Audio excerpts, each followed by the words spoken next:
Hey guys, welcome back to the channel. Star Trek Picard Season 3, Episode number 8. Alright, almost got the number wrong that time. But yeah, Episode number 8, just titled Surrender. Another really good one. No surprises here. This season has been knocking them out of the ballpark, whatever you call it. Knocking them out for a 6. Scoring a hat trick on the ice or on the football pitch, whichever you want to call it. All sports analogies. But yes, Surrender starts off really wonderful. It's got a wonderful middle and it's got a wonderful end, except for the very last part. I'll speak about that.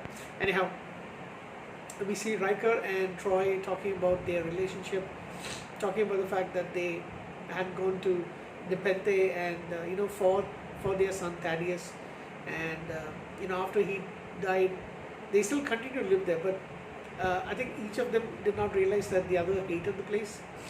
They wanted to leave, but they did stay, made a home for themselves along with their daughter. They talk about they basically talk about grieving, how Troi tried to take some of the sadness from Riker, and he felt like he initially felt it was like being cheated out of it, but she just wanted him to heal as much as possible, and they make amends. They've been struggling for a while. They finally make amends.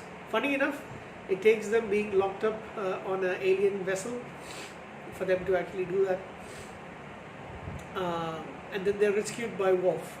In one of the funniest scenes I've ever seen in Star Trek, Worf kills the alien that's the changeling goon that's guarding them, and he takes them out of the cell. They both hug him, and he says, "What's that line?"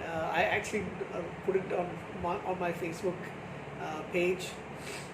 What's that line he says? Oh yeah, one's personal space is a right, and they both like, okay, so.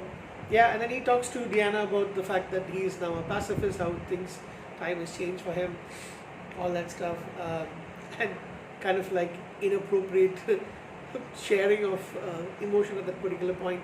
Hold on, sorry about that. I felt a sneeze coming on. I didn't actually sneeze, but I've been battling my allergies for the last couple of days. So I think today's a Friday. Wednesday I had this problem, so Wednesday and Thursday I've been battling. Developed into a really bad cold. My allergies are really terrible at this point. Anyway, so the one thing I do want to say about that particular scene between Riker and Troi, this is two actors and two characters, of course, who have known each other for a very long time. You remember back in 1987, we saw their relationship for the first time, where they met on the USS Enterprise D after having broken up, and then they now back together on the same ship. From 1987 to now, they know each other very well. This cast is a big family. They are very, very close to each other, and you can see it. It's like so wonderful to actually watch the stuff compared to a lot of things that they've seen on, say, Star Trek Discovery, for example, where the family stuff is pushed in your face but doesn't really feel like it. I know there are a lot of people who like Discovery. I can barely tolerate it, to be honest. If it was any other show other than a Star Trek show, I would have stopped watching it after season 3, I guess. But yeah, because it's Star Trek, I try to look for the good things in Discovery. Anyhow, so let's not talk about Discovery anymore. So watching them along with Worf was wonderful. They reunite with Raffi, and they find the body of Picard and realize that the part in his brain where the rheumatic syndrome, that particular part where it actually lies in the brain, is been taken out. They go back to the shuttle and find their way self back on the USS Titan a little later, where Amanda Plummer is having an absolute ball, chewing the scene. Absolutely wonderful cigar smoking or whatever that cigarette thing is kind of smoking it. Am I imagining it, or when she's smoking it, there's actually a little electronic noise coming out? I don't know exactly what it is, but Vadic is a fantastic villain. Amanda Plummer, she is amazing. Sad to say, I think this is the last we're going to see of Vadic. Rooting for the villain, sort of, not really, but she's an amazing villain. And so she's got the crew, the bridge crew over there, and she wants Jack to surrender himself. If not, she's going to start killing them, and she does ruthlessly kill one of the. Oof, that scene was. You got to watch it. I don't want to give too much away of that particular point, but yeah, there's a lot of spoilers in this, but yeah, the way she switches as to who she's going to kill. Also, Jack tells his parents and about the fact that he can control other people. So he reaches out to initially to somebody who's just on one of the decks and sees them being slaughtered. Then he reaches out to one of the I forgot his name, by the way, one of the bridge crew in Picard, and he of the USS Titan, and he secretly tries to unlock, or rather use a code that basically gives Picard as an admiral, as a high-ranking admiral, the rights to take over the ship. He is caught by Vadic, but luckily she doesn't kill him. And then Jack and the others, Jack, Picard, Beverly, and Sydney, they go and meet up with Geordi, Alandra, and Data. And then we have so a little bit of humor there as well when they talk about he's trying to find out what exactly happened, if Picard is actually a Picard and not, or if they're changelings. That was a funny scene as well. And then they hook up Data for the Golem basically, and then there is a fight inside the positronic brain. The two factions, which is separated by a shield of Data and Lore.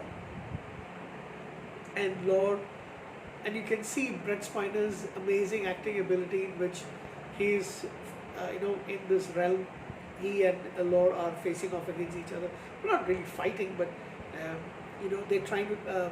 Lore is trying to take over Data's.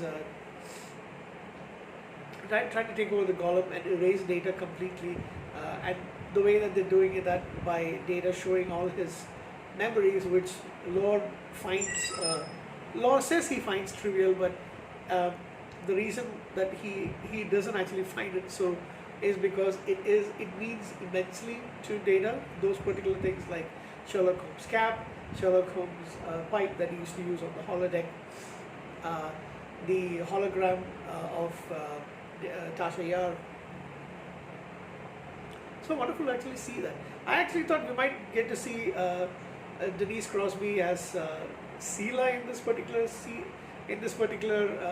season, but at least to see her in the hologram, that was actually kind of touching. And then finally Spot, the cat. And initially Lore thinks he's actually winning. Even we think he's actually winning. His friends think he's actually that Lore is actually winning. But basically, by doing all this, giving the memories to Lore, he basically makes Lore more like Data, and then Lore is erased. Data takes complete control over, and they put their plan in action. Basically, Jack goes onto the bridge. He says, "Let the bridge crew go, and I'll stay back." But he's also got a device, and he says he arms it.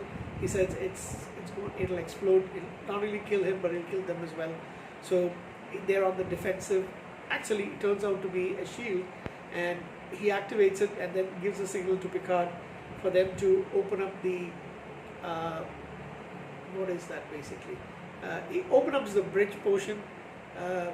It's a hatch that opens up into coldness of space, and Vatic and her, who's left behind is who was left with her is sucked out into space, and you can see Vatic turning into ice, and then she bangs into the hull of the Shrike and is destroyed into billions of pieces. And they managed to destroy the Shrike as well, because there's nobody in control of it. They had a very small contingent of those people back left on the Shrike. The rest of them are killed over here. Worf and Raffi take out a few of them, and now the Shrike is destroyed. The Titan goes on. They know they've got less than just a few hours left to try and stop whatever's going to happen, which we don't know exactly what's going to happen on what is that, Confederation Day or something like that? So basically it's them. At least they've got the old crew back, the old cast back, and that is absolutely wonderful to see. Just to see all of those actors. Of course, they are much more older now. Many years have passed, but to see Jonathan Frakes, Riker, Deanna Troi, Picard, Worf, Beverly, LaForge, and Data. Brent Spiner is amazing in this, by the way, and just to see all of them together, sitting in the conference room together at last after such a long time. I mean, it was amazing to watch. Couple of tears shed, yes, did have some tears, because I've been waiting for this. I really wanted to see them all together. I still don't know what's going to happen in the next two episodes. I heard this rumor that one character is going to be killed. I'm wondering who is it going to be. Is it going to be Picard? Is it going to be Riker? Is it going to be Worf? Is it going to be LaForge? Is it going to be Deanna? Beverly? I have no clue. I actually thought they would actually kill off Picard at the end of it, because he is 84. The actor Patrick Stewart is 84, so I don't really know what they're going to do. But just to see them again, once again, one more final mission. Much older crew, much older cast, but just to see them again warms the cockles of this heart. I don't know what a cockle is, by the way, but I still get warmed. So, yeah, amazing scene. Brent Spiner, amazing to see. And then when LaForge and Geordi Sable talk about their friendship and all that stuff. Once again, really touches, and of course, seeing them together. And then finally, we get Marina Sirtis, or Deanna Troi says, it's finally time. They need to know what exactly is wrong. She senses a lot of darkness. They don't know what's wrong with Jack. What is that red door that he sees? So she, in her counselor role, goes and meets with Jack, and she says, I will guide you through it. I'll be there along with you. And in their minds, she's guiding him through it. They go to the door, just says Jack, and credits roll. Left us on a cliffhanger again. I don't know what's up, but I'm very excited. Everybody says it's possibly the power rates, it's possibly Gul Dukat, but it's a woman's voice. I don't really know exactly what's happening. Could it be Sela? The showing Tasha here over there, I am tempted to think it's going to be Sela. They got one more big surprise for us, I guess. I don't know, but I'm really excited for the night. It's very sad at the same time. It's going to be the final time that we see all of them together. There's going to be only 2 more episodes, just 2.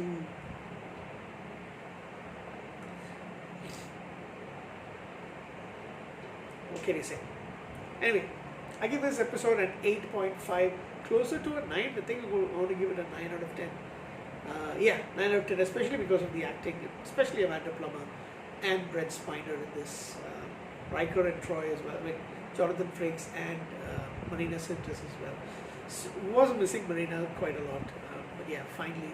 So the next 2 episodes as well, she's supposed to play a bigger role, and I can't wait to watch them. But yeah, really sad that the show is ending, and this is probably the last time we're going to see our beloved Enterprise D crew again.